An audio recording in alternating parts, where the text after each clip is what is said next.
Olá, eu sou a Janaína Cunha, psicóloga, e para o vídeo de hoje a gente vai falar sobre por que a sua criança repete falas. Mas antes, já começa se inscrevendo, curte o vídeo e também clica ali no sininho e acompanhe os próximos, tá? Quando a criança está no processo de repetição, a gente precisa observar alguns fatores. Quais são eles? Eu sempre falo que o primeiro nesses contextos é a faixa etária que a criança está, tá? Esse é um dos primeiros pontos de que você precisa se atentar.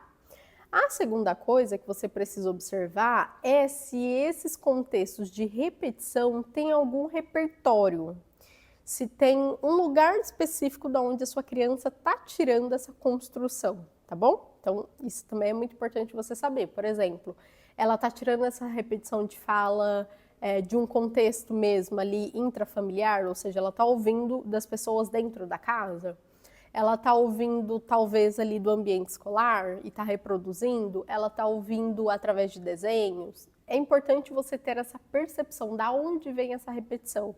Eu vou te sinalizar que é o seguinte, você sabendo de onde vem, você consegue entender quando a sua criança repete, se ela traz isso para um contexto. Então, no dia a dia que a criança tem ali mesmo. Significa que se ela está trazendo, primeiro, para um contexto essa repetição de fala, aí a gente precisa observar uma terceira coisa, que é se ela está entendendo aquilo que ela está falando, se ela está no nível de compreensão.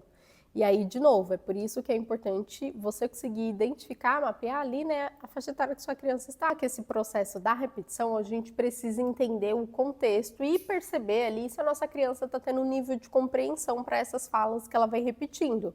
Porque senão a gente vai precisar, talvez, levar o quarto passo, de que é entender se ela está conseguindo fazer ali uma comunicação, pensando, de novo, no repertório que ela tem, na faixa etária que ela está e nos ambientes que ela frequenta. Porque isso é muito importante de nós ali conseguirmos observar em conjunto com a nossa criança, tá? Então, essas repetições, para a gente literalmente ter ali uma resposta do porquê que ela está fazendo esse processo de repetição, né? A gente precisa entender primeiro esses pontos aí, porque eles são de fato importantes para a gente conseguir mapear ali se talvez essa criança, dependendo da faixa etária que ela está, o repertório e todos os outros contextos, se ela entra numa questão dentro de uma criança neurodivergente, ou se não, se é uma questão da fase que ela está, se é o ambiente, né? Porque às vezes a criança ela vive ali momentos do desenvolvimento de que ela está em processo de reproduzir muitas falas ou frases, mas pelo ambiente que ela está frequentando, ou seja, às vezes é uma frase, uma fala, de que ela está ouvindo muito no ambiente familiar. Então, é natural de que em algum formato ela vá falar isso várias e várias vezes. E aí entra o outro lado, que é o contexto. Ela está trazendo essas repetições através de um contexto? Ou não? Ela solta ali aquelas frases, vocês estão vivendo um momento aleatório no dia e ela solta aquela frase. Então, é por isso que a gente precisa ter tudo isso muito bem detalhado para a gente conseguir entender qual está sendo ali esse formato que ela está querendo trazer essa reprodução, né?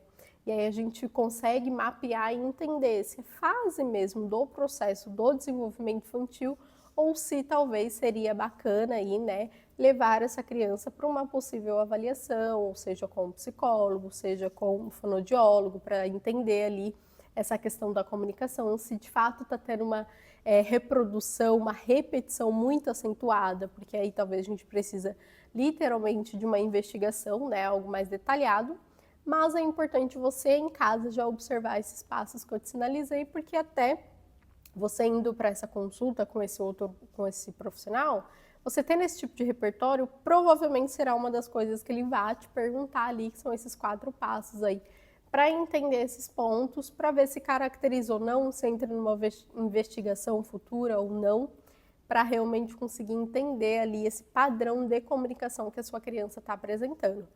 Mas, de qualquer forma, se você observar que está sendo padrão de comportamento, de fala, de repetição muito fora de contexto, já te oriento que é sim bacana você ir ali levar para um fono, investigar, para entender se tem alguma coisa a mais ou se não, Mas, né, caso não tenha, pelo menos você está descartando as possibilidades e fez ali o necessário para, dependendo da faixa etária que sua criança está, entrar com uma intervenção precoce, caso seja necessário. Tá bom? Então, não esqueçam de, quando vocês tiverem dúvidas nesse sentido, vocês podem tanto comentar aqui, né, deixar suas dúvidas e tudo mais, e também, na dúvida, gente, procure um profissional ali qualificado, óbvio, né, para que ele consiga te dar uma orientação mais direta, mais objetiva, pelo seu contexto, pela sua situação, porque é muito importante, tá bom? A gente ficar atento aí ao desenvolvimento dos nossos filhos. Então, eu vou ficando por aqui e a gente se vê numa próxima. Tchau!